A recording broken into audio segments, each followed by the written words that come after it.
Hello, everyone, and welcome to the Spurs Up Show, the best Gamecocks podcast on the internet. Today is Thursday, September the 16th, 2021. Today's show, I break down this weekend's games. The Gamecocks head to Athens, Georgia to take on the second-ranked Georgia Bulldogs, looking to duplicate the magic of 2019 and pull a massive upset in Saturday's contest. Guys, we'll break down the game in its entirety. First things first, I'll talk about the Georgia Bulldogs. We'll also talk top storylines, key matchups, keys to the game, much more. As again, Shane Beamer opens SEC play as South Carolina's head football coach. Also, guys, we have your listener questions and a fantastic conversation. Great interview with former Gamecocks offensive lineman John Strickland as he joined me at Tin Roof live last night. We talked about his playing career, including taking on the Georgia Bulldogs, beating them in both 2000 and 2001. And of course, we also look ahead to this weekend's game.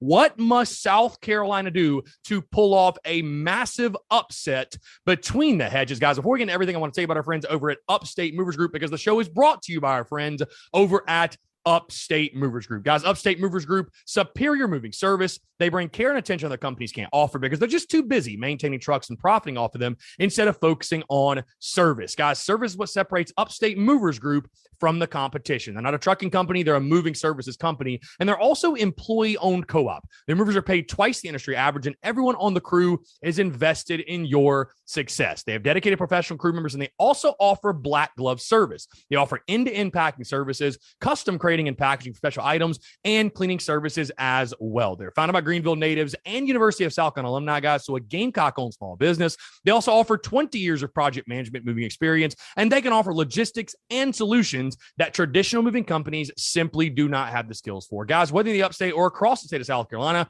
if you have any moving needs in 2021, be sure to check out our friends over at Upstate Movers Group. You can find them on social media at Upstate Movers Group, or of course, if you have any other questions, go to their website, upstatemoversgroup.com. That's upstatemoversgroup.com. Be sure to check them out and tell them Chris from the Spurs Up Show sent you. Let's get it.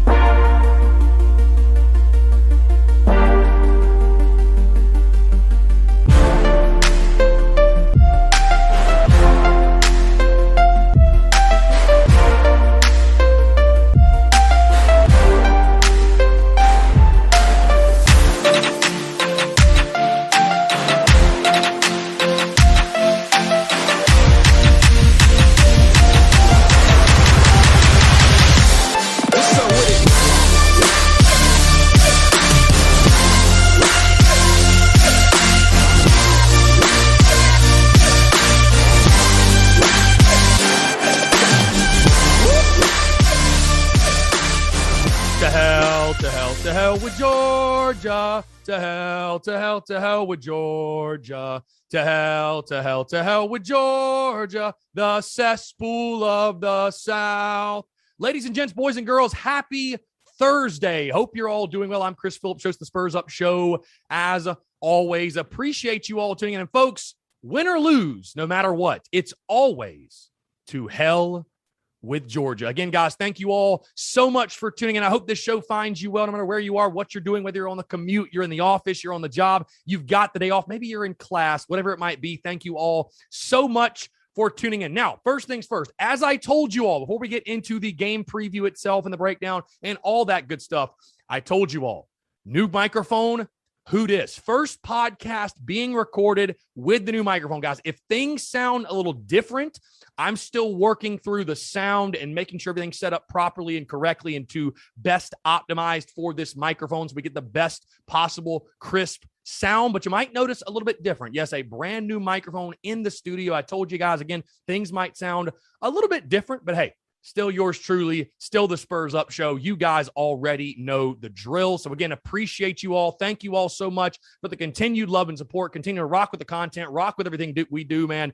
Things are absolutely rolling right now as we enter week 3 of the college football season. Also, guys, a quick reminder for those who may have missed it, if you're not going to Athens, you need somewhere to watch the game. Watch party this Saturday in Columbia, South Carolina, at the Carolina Ale House location in Harbison. Yes, if you're familiar with the Columbia area, we have the address listed on social media as well. The Harbison location in Columbia, South Carolina. Watch party. Kickoff, of course, at 7 o'clock. Yours truly will be getting there around 5 o'clock or so to set up and hang out and eat some great food and drink some great drink. Also, guys, a TSUS special for all those who attend. Tell them you're with TSUS. You get 10% off your order. Also, at halftime of the game, we'll be giving away a $25 gift card to Carolina Ale House. So again, a lot of exciting stuff going on. Harbison location, Carolina Ale House. You need a spot to watch the game. That's going to be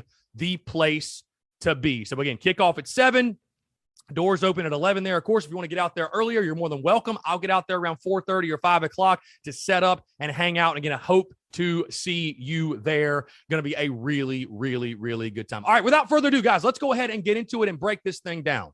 The Gamecocks taking on the hated Georgia Bulldogs as South Carolina travels to Athens, Georgia in Sanford Stadium, a 7 o'clock kick on ESPN. The Dogs right now sitting as a 32-point favorite. So, guys, for everyone complaining and bitching and moaning about the Dogs being such a big favorite, that spread went down to 31. It's gone back up to Georgia as a 32-point favorite. So obviously there are people out there that are putting money on the Dogs that think Georgia's going to cover this spread, believe it or not. UGA either way, though, a 32-point favorite, over-under set at 48. The series history, of course, Georgia lead the Gamecocks 52-19-2. The last meeting last year, Georgia won 45-16. But, of course, most notably, the last time these two teams met between the hedges, what a game it was as South Carolina pulled the absolute shocker in overtime, 20-17. Who can forget where they were, what they were doing on that fateful day when Rodrigo Blankenship's kick sailed wide left in overtime, and the Gamecocks as 24.5-point underdogs got an improbable win on the road. And of course, they'll look to duplicate that success in this game on Saturday night. Also, guys, I think one quick storyline, and we'll get to this more in just a second, but Shane Beamer's SEC debut, something really interesting to keep an eye on. More about the Dogs, their head coach, of course, Kirby Smart in his 6th season. They are 2-0 overall, defeating the Clemson Tigers in week 1 to much of our satisfaction, and then beating UAB last week in a blowout, 56-7 win. The Dogs right now, statistically, we've been talking a lot this week about the Gamecocks defense being ranked 4th in the country. Georgia's defense ranked number 1 in all of college football. You think about it, guys, in 2 games, they've allowed just 10 points and only 1 touchdown in 2 games. So a pretty damn good defensive unit there for the 2nd-ranked Georgia Bulldogs. All right, guys, let's get into top storylines. And you have to start under center, the quarterback position. Guys, what's so wild about the line and the over-under, even in this football game, is normally you don't have a line when there are so many questions and quarterback. And what's crazy is both sides have it. I mean, how often do you go into a football game and you have no clue who's going to start at quarterback for both teams? I mean, we all know the South Carolina situation, right? With Zeb Nolan, Luke Doty. Is Luke 110%? There's smoke that Zeb Nolan might start again. Who's going to be under center? We have no idea. Will Luke Doty play? How much will he play? Will he start? Who knows? And then you look at the Georgia side of things. JT Daniels, of course, does not play last week against UAB because he was hurt. And now we find out that Stetson Bennett is dealing with some injury issues. And it looks like he's also on the injured list. Will it be Carson Beck, the redshirt freshman? Nobody really knows at this point. So again, quarterback questions on both sides. I know we love to talk about defense and how good these defenses are, you know, how good they have been so far through this college football season. South Carolina ranked 4th, Georgia ranked 1st, but you got to score points to win. And to score points, you're going to need a quarterback. So who does each team go with? Who does each team roll with? And especially on the South Carolina side of things, guys, is Luke Doty ready to go? Because, I feel the frustration from the Gamecocks fan base. Guys, I'm frustrated myself. I'm frustrated because, you know, I was expecting this to be Luke Doty's football team, this to be Luke Doty's season. And I've been telling you guys week after week after week, the best version of this football team and the best version of this offense comes with Luke Doty under center. I don't think there's any denying that if he cannot go and it's the Zeb Nolan show, your chances of winning, which are already slim, drop drastically. So again, a lot of questions at the quarterback position for both sides. What are the answers? We'll find those out Saturday night. Another top storyline, guys, speaking of the offense, none of what we're talking about leading into this game Saturday, none of it matters if South Carolina's offensive line does not show up ready to play. What do you expect from the Gamecocks offensive line? What will they give you? Because again, on one hand, you look and you say, and you feel encouraged because, okay, it's a unit that returned 4 of 5 starters. over 80 career starts. 4 of 5 starters, by the way, from an offensive line that paved the way for Kevin Harris to rush the way he did over 1,000 yards a season ago. On the other hand, what we've seen thus far from South kind of up front, the big uglies, it's been ugly. That's the only way to put it. 2.8 yards per carry against East Carolina last week. And again, guys, in the first half of the first 3 quarters, you got pushed around up front. And I understand teams are stacking the box and they're sending more guys and whatever because they don't respect your passing game, by the way. But they're sending more guys and they're stacking the box. But either way, it's been very difficult to run the football. 2.8 yards per carry, guys, against ECU. Again, none of this matters. None of who we talking about, who's starting at quarterback, what are the receivers going to do, what are the tight ends going to do, what are your running backs going to do? None of that matters, guys. None of that matters. If you cannot run the football in this game, you can just forget it, having any chance to do anything. Do we see South Carolina's offensive line take a step this week? Do we see them finally come into their own and play like the unit we expected them to be in this football season? Does that finally happen? Are the Gamecocks actually able to, number one, protect their quarterback, and number two, establish any semblance of a running game? Guys, my third storyline is just simply this, and I mentioned this yesterday on social media, and I'm just going to pitch the question to you all again. I mean, you talk about that Georgia defense and how good they are. And guys, they're legit. They're for real. I know some fans don't want to give them credit. We hate Georgia. To hell with Georgia. I totally understand it. But that Georgia defense is for real. They've got NFL caliber guys all over the place. My question is this. Can South Carolina score on Georgia? And if they're going to, what are they going to have to do? Because I don't really know, guys. I mean, I think you've got to be able to run the football. If it is Zeb Nolan, God forbid, I still don't believe, I like what Josh Vann has done. Obviously, Dak joined the big catch last week. Your tight end position is nice. I don't think you can throw it well enough to scare Georgia, though. I don't think you can. So what do the Gamecocks do? I mean, what's your best bet in regards to moving the football? But now, we got a caller yesterday on the Daily Crow calling and say 31-28. South Carolina will lose, but 31-28, guys. We're talking about an offense that scored 1 offensive touchdown, a single one against East Carolina. And now you take on the best defense in all of college football. Can South Carolina even score on Georgia? I'm not over-exaggerating either. And if so, how much? Is getting to double digits a realistic expectation? That is my question. You can be upset. You can be mad at that, but that's a real legitimate question in this football game. Because you've shown nothing offensively. You've shown nothing explosiveness-wise where you're going to be able to move the football. And credit Georgia, guys. It's not necessarily all an indictment on South Carolina. Georgia's just really, really, really, really good. Really good. So, can South Carolina score on Georgia? And if they're going to, how? I would love to get feedback from you guys. Do you think it's going to be more from the run game? Are you going to have to try to stretch the field down the field and throw the deep pass? Is it going to have to be a lot of screens and draws? And is there going to have to be deceptiveness, trick plays? How much success, what type of game plan can Marcus Satterfield and company put together offensively? Do we see more of the playbook open up? Guys, my next top storyline, move to the other side of the ball. This Gamecocks defense, ranked 4th in the country. You've only allowed 2 third down conversions through 2 weeks. I'm excited about this defense, guys, and I told you earlier in the week, tip your cap to Clayton White, tip your cap to everyone involved in that side of the ball and what they've done to this point. But you get a real test this week. And I don't care who's under center for Georgia. I don't. They're at Georgia. They're good enough to play and play well and most likely give you problems. And it certainly helps when you're a quarterback and you're just surrounded by 5-star talent. 5-star talent on 5-star talent on 5-star talent, right? That helps. That helps for sure. So how good is this Gamecocks defense really? How improved are they from a season ago? Because I don't want to take away from what they've done the first 2 weeks, but you face 2 lesser opponents. Call it for what it is. And Shane Beamer was very quick and clear you could tell the entire Tuesday media availability when he was saying and talking about Georgia and how talented they are and how fast and big and physical. He understands. This ain't East Carolina. This ain't EIU. This is the SEC. This is big boy football. It's the real deal. You feel good about your defensive line, right?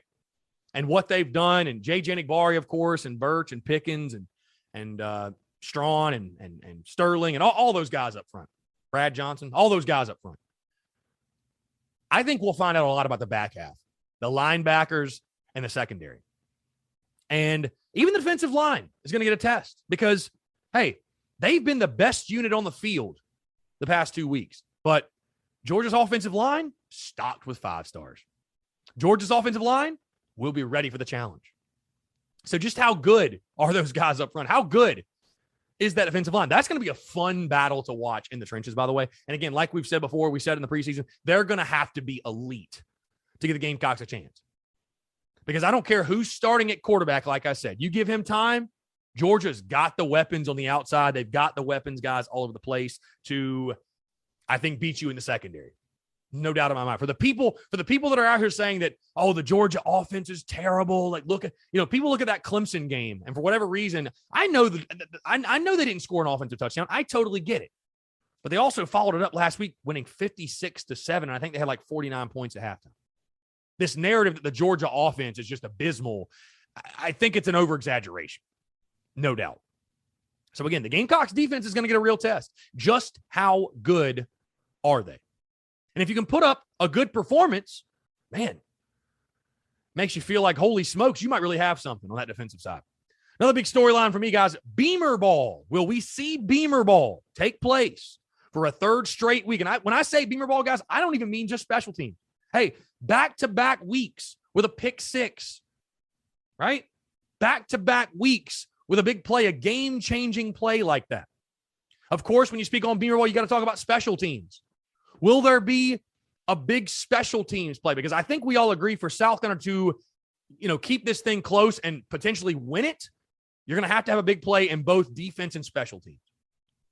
And I would expect, certainly, Shane Beamer, Pete Limbo on the special teams facet of the game to absolutely throw the kitchen sink at Kirby Smart. And, hey, guess who the special teams coach is for Georgia? It's Will Muschamp.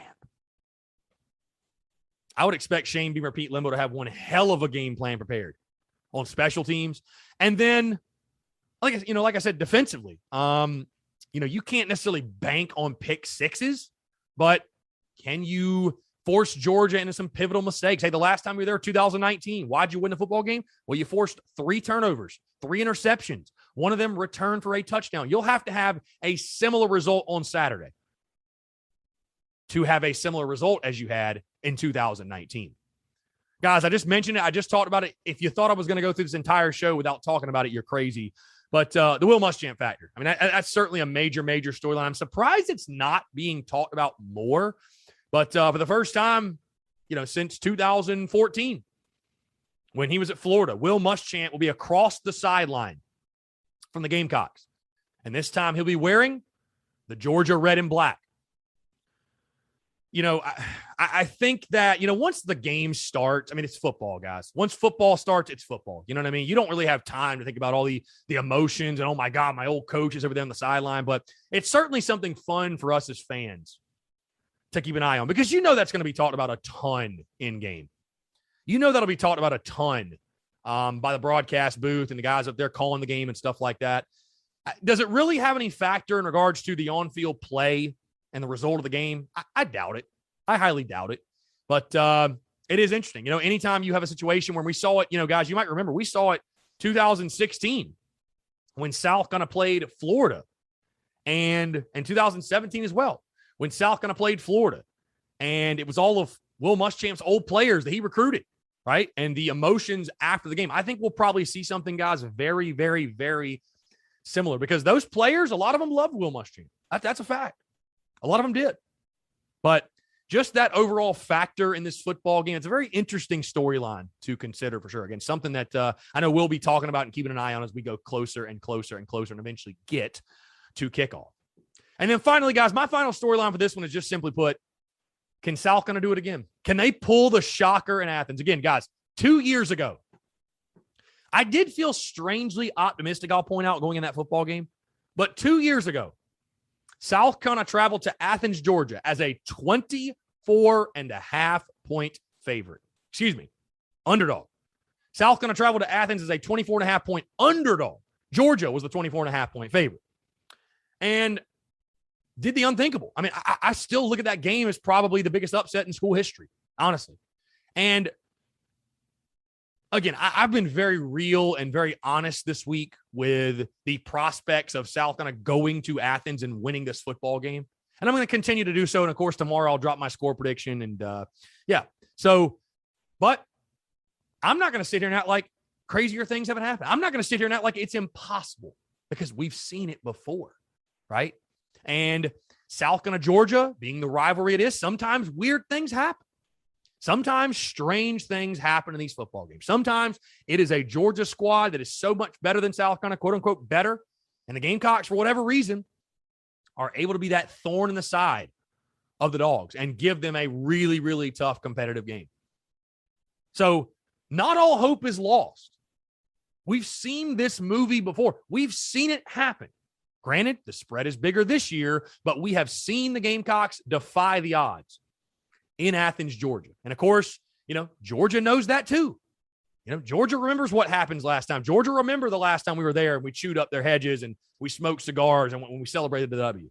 So how much does that factor into their motivation? Be interesting to see. Can South going to do it yet again? Can they pull off that shocker? All right, guys, let's move into our key matchups to watch. And I talked about the line of scrimmage and the importance of the run game, and South Carolina will have to run the football to have any chance in this game. So I'm starting there. My first key matchup, running back Kevin Harris against defensive lineman Jordan Davis. I would have listed an offensive lineman here for South Carolina, but Jordan Davis will slide around. The entire offensive line is going to have to play well, guys. But Kevin Harris, returned to action last week. Didn't really do anything. Only had like 4 carries going into the late third quarter. I don't know if he wasn't 110%. I don't know what the deal was. But Kevin Harris, I think, is still your bell cow back. And Jordan Davis is definitely the Bulldogs' best defensive lineman. And this is a guy, guys, that's going to be playing for a long time on Sundays. Right now, he's got 6 tackles, 2 tackles for loss, and 1 sack. I don't need to say a whole lot on Davis. I mean, he's a stud. He's a legitimate ball player. And again, you're going to have to run the football. You're going to have some semblance of a ground game. I don't care if it's Zeb Nolan or Luke Doty, asking either of those guys to go out there and win the football game for you, that's a recipe for disaster. And you saw last week, by the way, against ECU. Guys, this team is not built to operate out of 3rd down and 7, 3rd down and 8, 3rd down and 9. Any type of 3rd and long situations. We saw it last weekend. If you're not able to run the football early in the early downs and you're falling in those 3rd and longs, it's going to be a very, very, very long afternoon for you. And that's where you start seeing the turnovers and the blunders. And you look up and it's 21-28-0, and all of a sudden the route is on. So you got to be able to run the football. It starts with your bell cow, Kevin Harris. So again, running back Kevin Harris against defensive lineman Jordan Davis. A major, major key matchup to watch. Moving into my second key matchup, staying on the line of scrimmage, but on the other side. In a game like this, guys, you turn to your best players. Bottom line, you turn to your best players. And J.J. Enagbare right now is your best player defensively. So I'm going to stick with him, defensive lineman J.J. Enagbare against the quarterback, Carson Beck, who it looks like is going to probably be the starting quarterback right now, sounding like Stetson Bennett and J.T. Daniels are going to be out for this football game. Now, defensively, what do you need to do to have a chance? You need a guy like J.J. Enagbare to live in Carson Beck's back pocket. You need J.J. Enagbare to force Carson Beck into some bad mistakes, some costly mistakes. I'm talking turnovers. I'm talking, turnovers that lead to scores, big plays. We've all seen what J.J. Enagbare has done to this point. He's been phenomenal. He's been incredible. There's no questions asked. Look at his PFF score every week. He's one of the top defensive linemen in all college football. He's got to have his best game. J.J. Enagbare has got to be that dude for South Carolina. So again, second key matchup, defensive lineman J.J. Enagbare against quarterback Carson Beck, who Beck, again, the likely starter for the Dogs under center. And my final key matchup, guys, I actually go off the field here. I go to the coaches. Shane Beamer against Kirby Smart. Shane Beamer, again, that's sort of an underlying storyline in this football game. This is Shane Beamer's SEC debut as a head football coach, not just South Carolina's head coach, but as a head football coach. His SEC debut. And Kirby Smart, obviously a defensive guy, known for defense. But, and I want to make this very clear, if South kind of goes out and the game does not go as we hope, and Georgia flexes their muscles a little bit, I don't want fans to wake up on Sunday morning or come on the show Monday and say, oh my God, Shane Beamer's a terrible coach. Like, he didn't have us ready to play, this, that, whatever. Guys, like I've told you before, Shane Beamer's a football coach. He's not a miracle worker. So don't expect miracles from him, right? Coaches coach, players play. Coaches lose games, players win games. Bottom line. If Georgia's players play and execute and they play their best game, it doesn't matter what South Carolina does. I hate to tell you. But I will be very curious and interested to see, can Shane Beamer dial anything up to, maybe surprise Georgia? What's the overall game plan offensively, defensively, special teams, right? Can we see South Carolina eliminate the stupid penalties in this third week of the season? But what's the overall game plan? What does Shane Beamer have up his sleeve? Because I'll tell you guys, I don't think Kirby Smart's a great coach. I think he's a good coach. I think he's Will Muschamp with a better roster, to be totally honest with you. And so Shane Beamer, like we mentioned week 1, that was his first impression as a head coach, as South Carolina's head coach. This is Shane Beamer's first impression as an SEC head coach. This is his first impression in the SEC as a whole. If he can go out there and give Georgia problems, all of a sudden you look at, wow, Shane Beamer's a damn good coach. Not just in this league, but nationally as well. What type of game plan will Shane Beamer have put together, him and his entire staff? Will they have anything that maybe they have not revealed in the first couple of weeks? It's going to be very interesting to see. So again, guys, my key matches to watch: running back Kevin Harris against defensive lineman Jordan Davis, defensive lineman J.J. Nigbari against quarterback Carson Beck, and Shane Beamer against Kirby Smart, both of the head coaches in this football game. All right, guys, let's move to the keys to the game. I mentioned line of scrimmage. I mentioned running game. If you're South Carolina and you're going to keep this game competitive and you're going to win the football game, you got to control the clock. You got to control the clock and keep your defense off the field and keep the Georgia offense off of the field. 8, 10, 12 play drives, 6, 7-minute long drives that result in points, running the football, winning at the point of attack. Your offensive line playing much better than they have the first 2 weeks. You got to control the clock. You can't be going 3 and out and put your defense out there like you did last week. You can't do it. Because Georgia, hey, we all believe the defense is improved. That's great. But you keep giving Georgia opportunities and Georgia chances, they're going to score, guys. This is not going to be a 10-7 game. This is not going to be a 14-10 game. They're going to score. Georgia's going to score. I don't care who the quarterback is. Carson Beck, Bennett, Daniels, I don't care who it is. They've got fantastic running backs. They've got fantastic tight ends. Oh, by the way, they got a fantastic offensive lineman, 5-star, 5-star, 5-star, 5-star, 5-star. I mean, it's all 5 stars. I know they have injuries on the outside. Wide receivers hurt. Doesn't even matter. They're loaded across the board. You got to keep that offense off the field. Give your defense rest. Limit the possessions to Georgia. That's how you turn this into a second half game. That's how you turn this into a closer than expected game late in the third quarter. So again, my first key, control the clock. And that starts with a running game, and that starts with an offensive line playing much better than they have the first 2 weeks. My second key to the game, hey, what do you need when you're on the road trying to pull a massive upset as a 32-point underdog? You got to force turnovers. Just like we saw in 2019. Hey, why'd you win that football game? Well, you forced 3 turnovers, and one of them was for a pick 6. Forced multiple turnovers. It's no secret, guys. Hey, South Carolina, I can tell you this. They won the game last week losing the turnover margin. If you lose the turnover margin this week, you're going to get blasted. I mean, there's just no other way to put it. You're going to get blasted. The Gamecocks have got to protect the football and be as opportunistic as they've ever been and taking advantage of Georgia turnovers. So force multiple turnovers. Get pressure on Carson Beck. Be opportunistic. Hey, fly around the football. Do whatever you got to do, but you got to force turnovers in this game.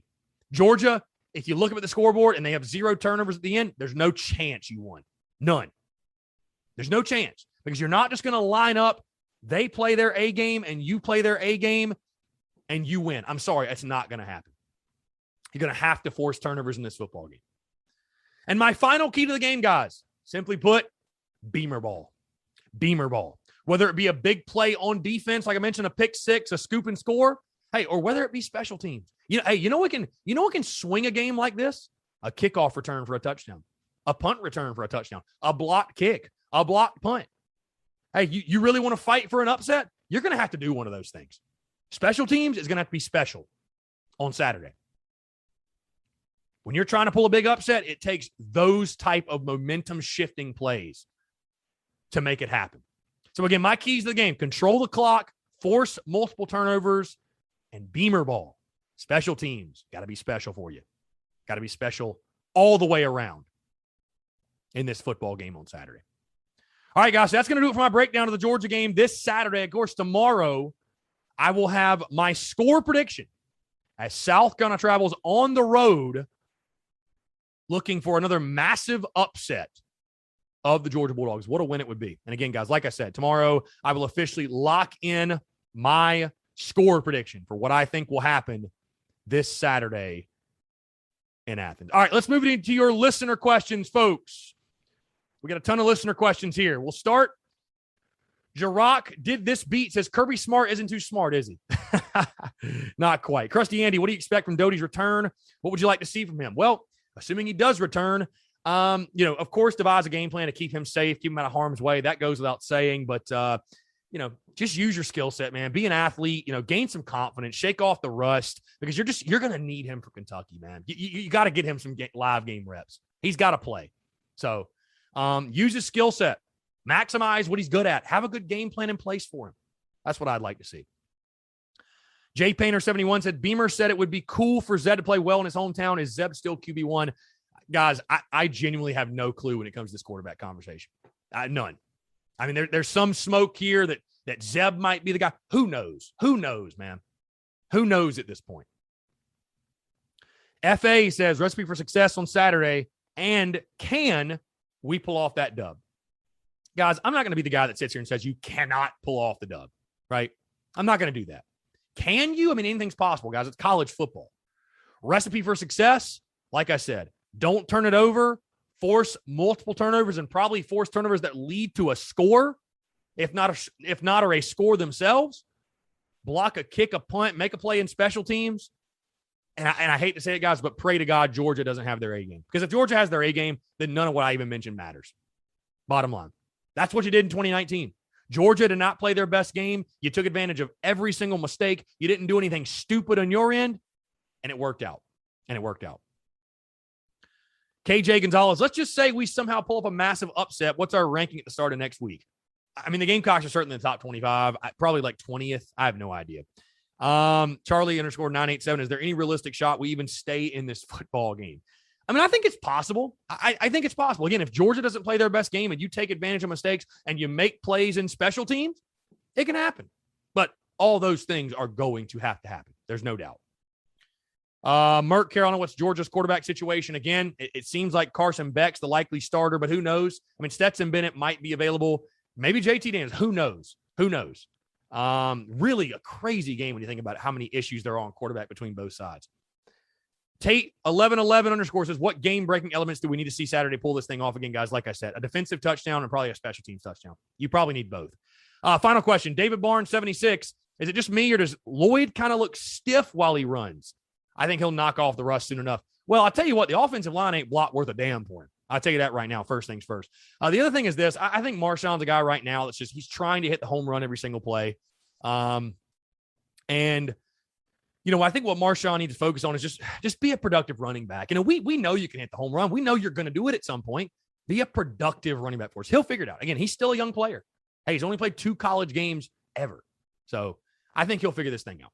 So great stuff, guys. Appreciate the listener questions. All right, we're going to move into our interview. John Strickland, former Gamecocks offensive lineman. Really appreciate him taking the time. This conversation actually from last night, live at Tin Roof, as John joined me again to talk about taking on the Georgia Bulldogs as a player. And, of course, we look ahead, guys, to this weekend and just what the Gamecocks have got to do, not only stay in this football game, but to win this football game as 32-point underdogs. But again, folks, appreciate you all tuning in. Thank you so much for the continued love, the continued support, guys. Without you, TSUS, nothing we do would be possible. So again, I appreciate you all so much, folks. Thank you all so much for tuning in. Have a great rest of your Thursday and enjoy this conversation with former Gamecocks offensive lineman John Strickland. I'm ready to talk offensive line play if John's ready to come up here. Whenever you're ready, John. You can get another drink. It's fine. You can do whatever you want to do. This is not our first rodeo, as you all know, if you were here a couple of weeks ago. But I'm really excited, and I'm sure he loves my hat, by the way. In case you can't see this, it's a 2001 Outback Bowl vintage cap. I don't know. I don't know. I've got like 3 of these now, these vintage Outback Bowl caps. I had Andy Boyd in here 2 weeks ago, and I was telling him about this. I'll tell you too. I don't know if I sent you the pictures, but your former teammate Rod Trafford ended up sending me like a care package. Here, you pull it. Yeah. I mean, I got a bunch of old Outback Bowl stuff too. Yeah, he ended up sending me like the program from the 01 game, his ticket stub. It was pretty cool. But John, good to see you, bro. Like I said, I feel like this is just normal, common practice for us at this point. But the reason, like I said, I'm so excited to get John up here is this man provides a lot of perspective on beating Georgia, playing Georgia, beating them between the hedges, but also offensive line play. Because I don't know that I've ever heard fans talk offensive line as much as they are right now, because it's just such a little bit of a sore spot, if you will, going in this game. It's such a question mark, I should say. But we'll talk first on the Georgia series as a whole, which, again, it's very, very ironic. I guess this is almost like a back-to-back thing, because I told Andy Boyd this when I had him on. It was the week of the season opener. And 2 years ago, I had Andy Boyd on the podcast the week of the 2019 season opener. So what's ironic about this, for those who don't remember, by the way, this is going to be on the podcast tomorrow, this conversation, in case you want to hear it again. But what's ironic about this is I had John on last year on the podcast the week of the Georgia game. And so here we are now, the week of the 2021 Georgia game. So a man that knows a thing or two about playing Georgia. First, let's touch on the 2000 Georgia game. That was your first experience. I know you said you didn't play a lot in that one, right? Because I think I was getting redshirt. Redshirt, yeah. But obviously just the monumental win that it was, and you were a Georgia guy. And that, I guess we can start there too with what makes this. I've had a lot of people call in and say, the rivalry, and it's always a close game. And I feel like that's because of the familiarity between the two schools. When you have so many Carolina guys on the Georgia roster, Georgia guys on the Carolina roster, and they kind of, a lot of guys that played against each other, with each other, sort of want to stick it to each other a little bit, you could say. Yeah, I mean, if you look at the South Carolina roster, the majority of it is made up of Georgia players other than the South Carolina players. I mean, it's just the way it is. And, of course, I grew up a Georgia fan. And I wound up coming to South Carolina because Georgia didn't sign any offensive linemen their 2000 class. So actually there was like 8 of us that all played in the Georgia-Florida All-Star game, that all played on the Georgia team. And we all went South Carolina, Tennessee, Alabama, Florida, and Georgia Tech. That's where everybody went. Nobody signed with Georgia. But, yeah, I mean, it's just you got a lot of people that went to South Carolina that live in Georgia, live in the Atlanta area, and I think that's kind of what makes it a neat rivalry, and you're only 2.5 hours away from each other. So you got a lot of, if you lived on the border, you got some family members that went to South Carolina, you got some that went to Georgia. And I think that's what makes it a big rival. I think it's a little bit bigger for us than maybe it is for them. I think it's probably second or third on our list, and it's probably fourth on their list. But, now they have beat us over the years, but past 11 years, I think it's 6 and 5. Yeah. It's been a really good series. Yeah, it's been a really good series, back and forth, and especially, of course, when Coach Spurrier got here and, you're able to win, I think, 3 or 4, straight against him or whatever. It's been a great series, but you talk about it being a rivalry, and it is for sure. How because everybody thinks of Clemson and how big Clemson week is. Georgia week, I'd imagine, as a player, like, would you say that when, because I know you say, you treat every game the same, but, the juice flows a little bit different for Clemson week. What's it like for Georgia week for the players? Well, typically in the past, which has changed some, over the last 5 or 6 years, even going back to the 2012 game, typically you'd always play Georgia first opening SEC game of the year. And to me, when I played, the Georgia game was always a bigger game than the Clemson game because Clemson had nothing to do with South Carolina winning the SEC East, 0. And I think that's what you're going for when you're playing. You're going for championships. You're not worrying about, to me, so when you put that, hey, I want to go to a national championship, a SEC championship, beat your in-state rival, that's on down the list. That's like third down the list. Winning the SEC is top of the list.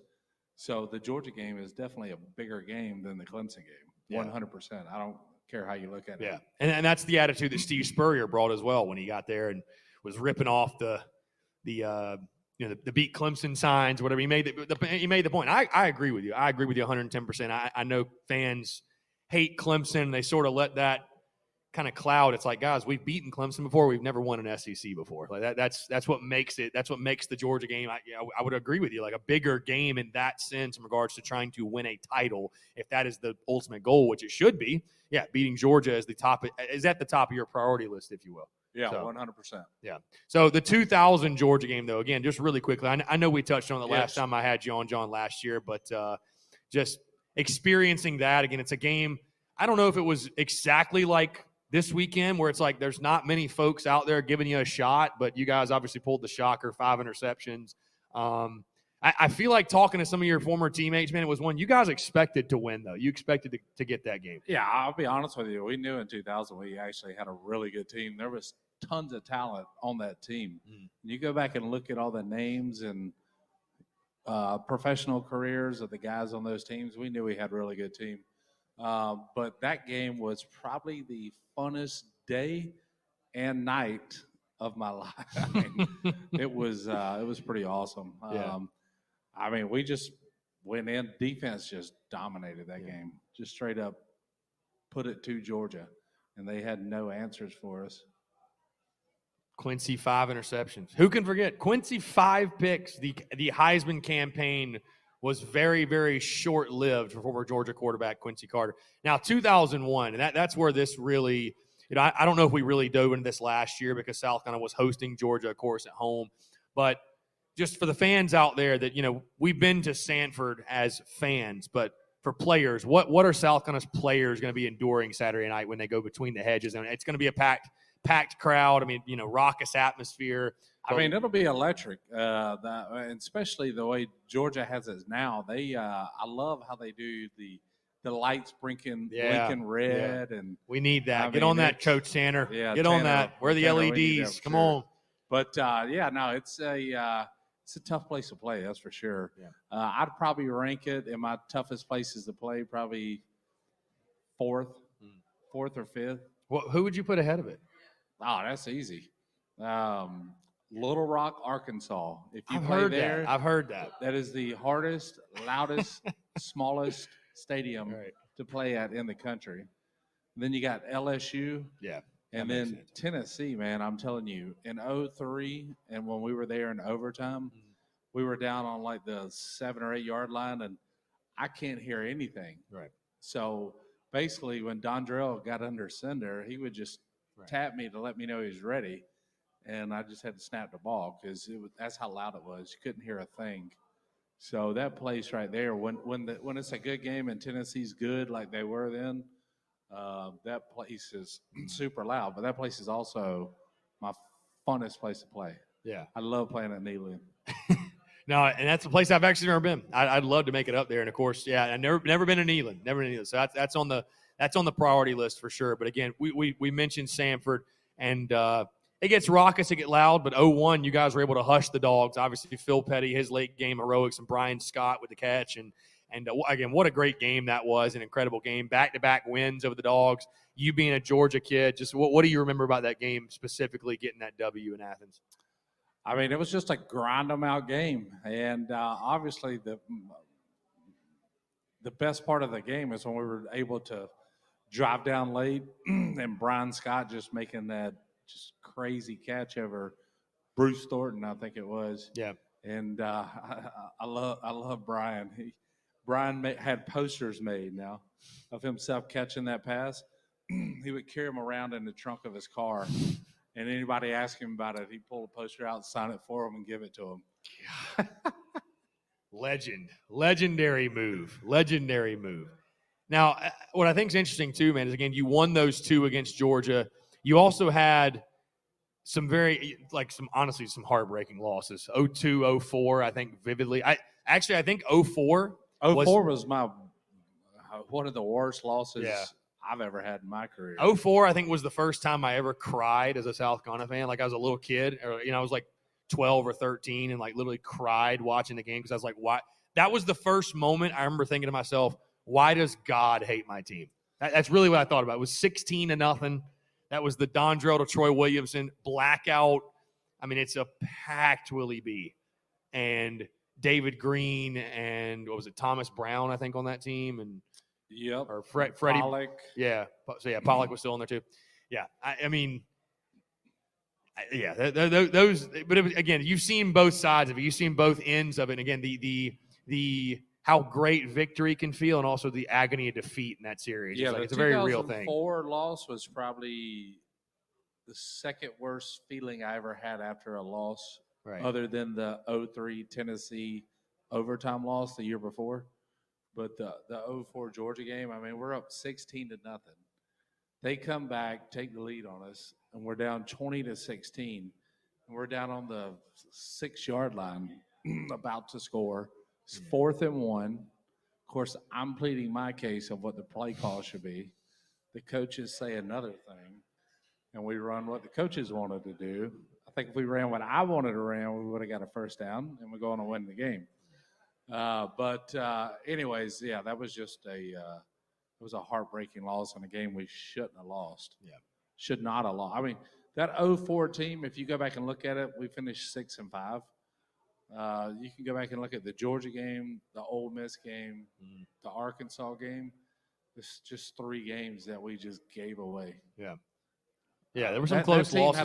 That team had a lot of talent on it. Well, I mean, that's why I think you saw Spurrier get off to such a fast start. I think he was able to translate that into wins in his first couple of seasons. Certainly, he benefited from that. Let's shift, John, into, because we're getting actually a lot of questions digitally, Facebook, YouTube, Twitter, and Twitch. And again, appreciate people tuned in. Offensive line play. This year's team, you were in Greenville for the East Carolina game.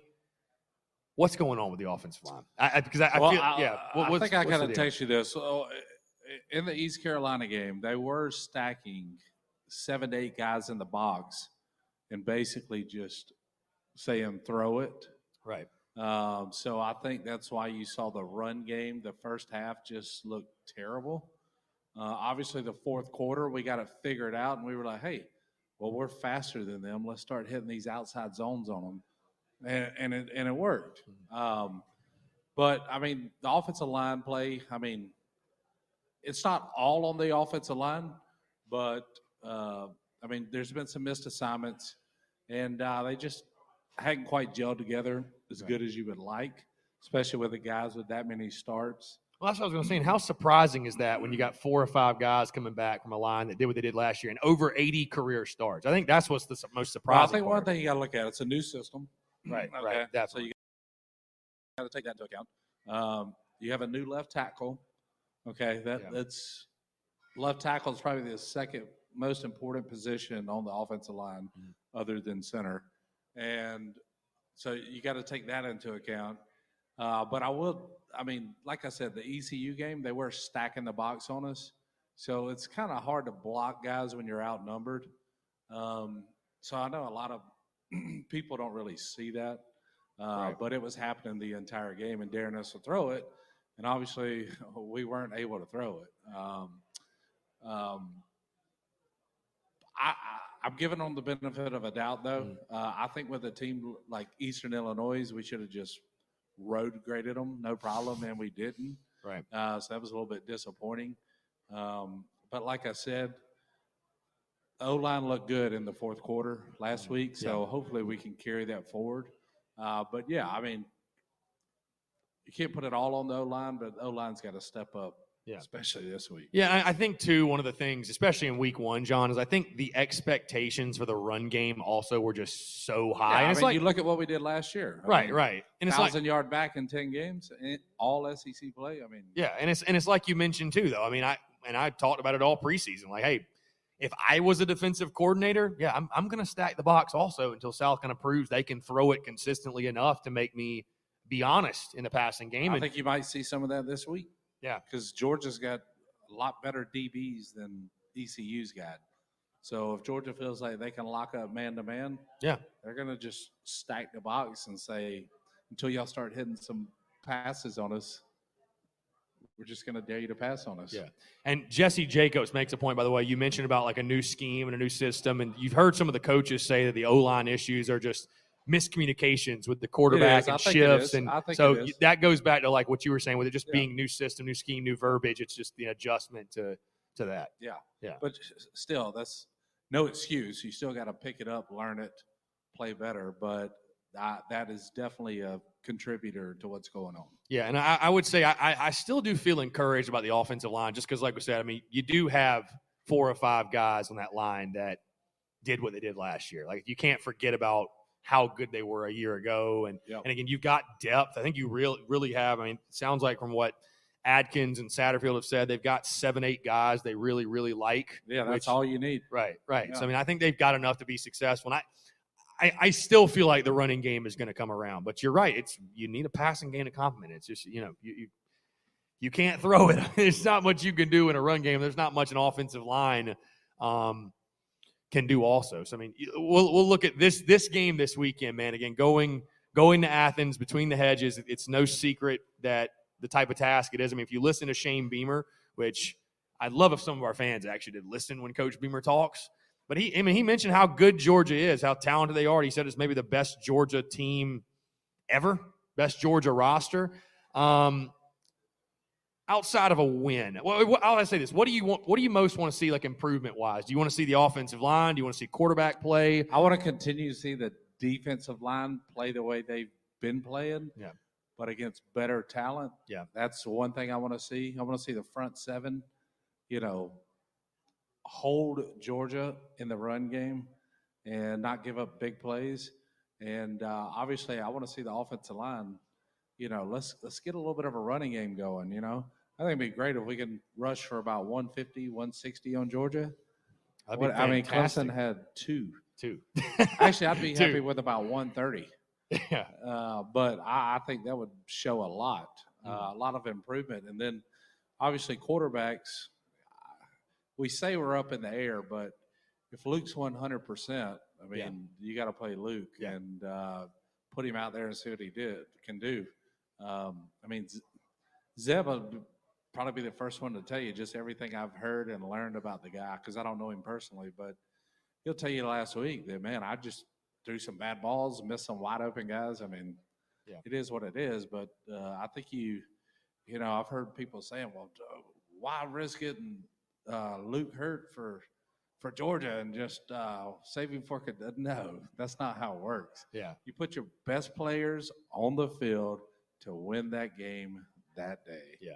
There's no we're going to lose, so we'll just not play. No, that's not how it works. Yeah, I would love for you to expand on that perspective, because we actually had somebody in here ask earlier, and I've had a lot of fans ask me too. And there were many people saying going in the East Carolina game, well, if Luke doesn't start against ECU, you can't just throw him to the wolves to Georgia. And it's like, can you imagine? I'm like, it's easy. We can sit here and entertain a narrative like that, but I'm like, just picture it. Can you imagine Shane Beamer going up to Luke Doty and saying, hey, we know you're 100%, you're ready to go, you want to play in the game, but we're scared for you or something? I can't even fathom that type of conversation happening. Yeah, Luke would be like, are you joking? I'm not scared. I'm excited to go play. Right.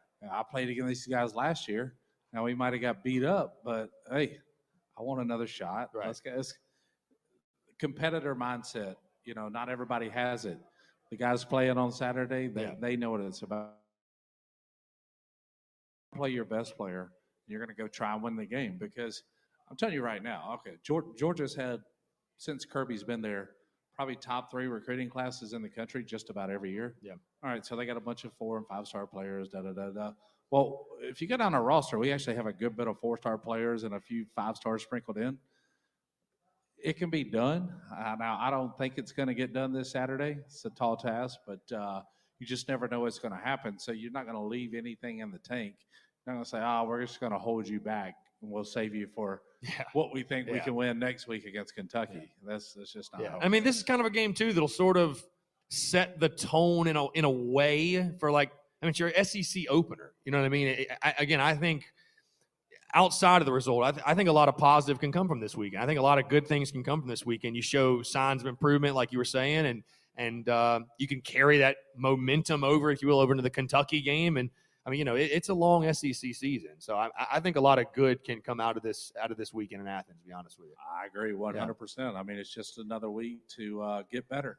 Yeah. Even though the competition's better, it's just you got to go out and get better. Yeah. Iron sharpens iron for sure. Defensively, you mentioned the front seven. How impressed? I know that, again, people are going to argue you've played two lesser opponents, if you will, but I feel like it's not hard to see that just fundamentally the defense just looks night and day different from last year. How impressed have you been early with the defense? I think they look great, including the linebackers. The front seven's been really good through 2 games. Yes, it's been lesser opponents, but, I mean, they have just – I mean, so you can look at the East Carolina game last week. Man, well, you gave up 17 points. Well, guess what? The offense had 3 turnovers in the first quarter and then a trick play on the first play of the game. Yeah. If none of that happens, I think we win last week probably 31-10. Yeah. Seriously. 31-7. Yeah. That's what I think the final score would have been, but you made too many mistakes.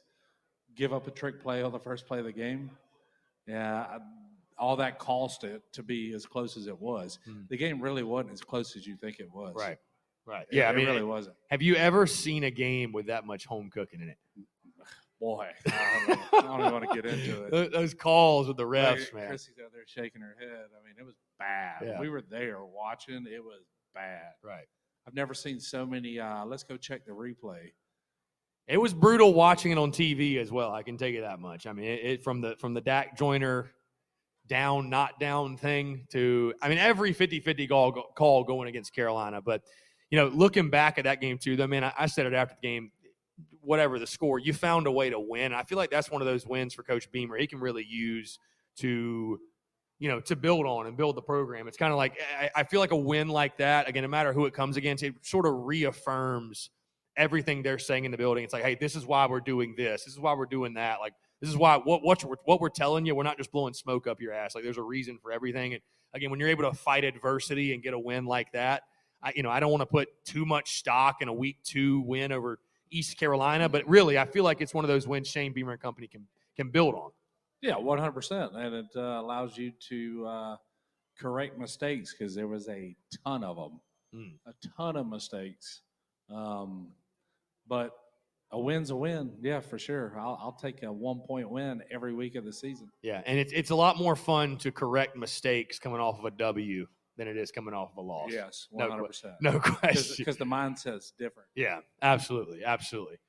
John, this has been fun. Before I get you out of here, you look at this weekend again, like I said, I think we all agree it's 2019 happened. Anything can happen for sure. By the way, the Gamecocks were a 24.5-point underdog the last time they went to Athens and won the game straight up. But in your mind, what has to happen for South Carolina to pull the upset? The defense is just going to have to play a great game. They're going to have to play like Clemson played Georgia. Right. They're going to have to play that good. Maybe not quite that good, but they're going to have to play really strong. And I think you're going to have to at least get 2, maybe 3 turnovers and maybe a big juju play on special teams or something to pull the upset. Yeah. I really think Luke gives us probably the best chance to win the game. So I think if he's 100%, he'll be in there. I mean, no, appreciate what Zeb's done, right. But there's a reason. Right. Luke was a starting quarterback. Through spring into last year, there's a reason. And everybody wants to say, well, Luke's not accurate with the ball. Well, how do you know? You saw him 2 games last year as a true freshman. You don't know how much he's improved, how much he hasn't improved. That spring game was a joke, means nothing. I think Luke's athletic ability helps us big time in this game to move the ball up and down the field because Georgia has really good athletes. Luke's one of the fastest guys on the team. Yeah. He's a really good athlete.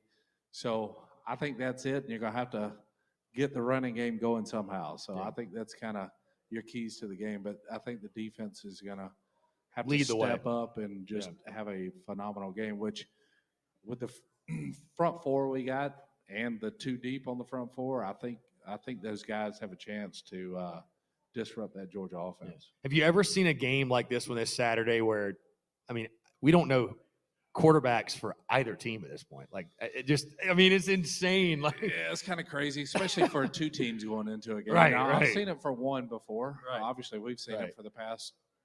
Definitely last week we saw it, which I kind of already knew before the game that just from some of my hearsay that Luke wasn't playing. So, but no, it's pretty wild, right? You know, it's crazy. Starting quarterbacks. You have no clue if the number 2 team in the country has to go to the third. I really don't think Georgia's starting quarterback starting. I don't think JT Daniels is starting, but I've been proven wrong before. But from what I heard, like he's in pretty good pain. Yeah, everybody's got the ball. Oh, really? Yeah. I was going to say everybody's got a guy right now. So do you want to share any breaking news about Luke Doty's status going to the weekend? I mean, everybody's asking me. I'm like, bro, I have no idea. I have no clue. Beamer, Satterfield, the guys on the roster, and God are the only people that know what's going to happen at quarterback. Yeah, no, I don't have a concrete answer for you. Yeah, but if he's 100%, he may not start the first series, but he's definitely playing. Yeah, he's got to. He's got to for sure. John, I appreciate it as always, my friend. By the way, your beard's looking fantastic these days. Yeah, it's about to get trimmed up, though. Trimmed up, really? Really? Maybe come November, Yeah, why not? We'll let it roll through January. Yeah, dude, do it. I think it looks great, honestly. I don't know if the everyone would approve, but I think it looks awesome. So either way. Former Gamecocks offensive lineman John Strickland, everybody. Appreciate you, John, coming by again. Always a pleasure. Give it up for John.